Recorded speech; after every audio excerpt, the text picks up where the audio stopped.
pointing to the attack starting there while Karen was near her daughter's crib. The blood trail continued up the stairs, down the hall, and into the young parents' bedroom where Karen's body was found.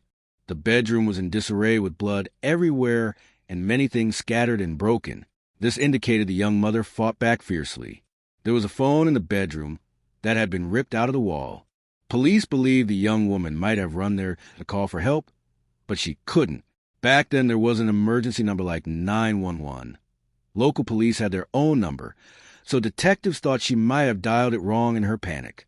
Detectives also found a blood-covered light bulb on the floor that had been unscrewed from the socket above the stairs. Detectives thought that the intruder removed it, but they couldn't come up with a good reason for it.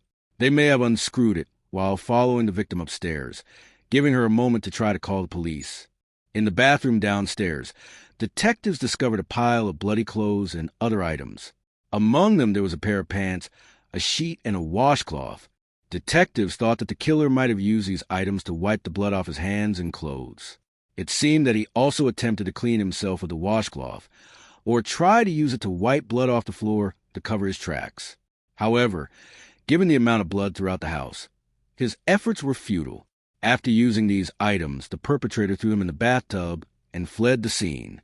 This told investigators that he remained in the house for a while after murder, although they couldn't say exactly how long.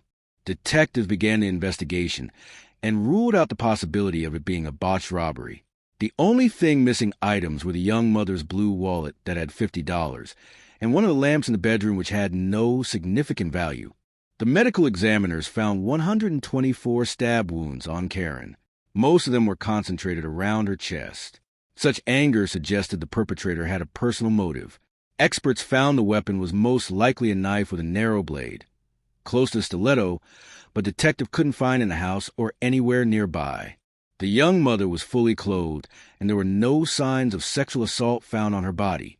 However, detectives didn't rule out the fact that this could have been the perpetrator's motive. Something could have just stopped him from carrying it out.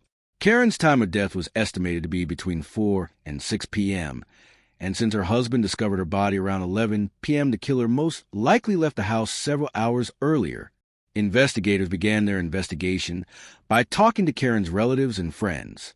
According to her husband's mother, her daughter-in-law had mentioned being afraid to live in their house and said she wanted to move back to Indiana, where her parents lived. However, she never gave a specific reason for why she felt this way, and detectives couldn't find any more information.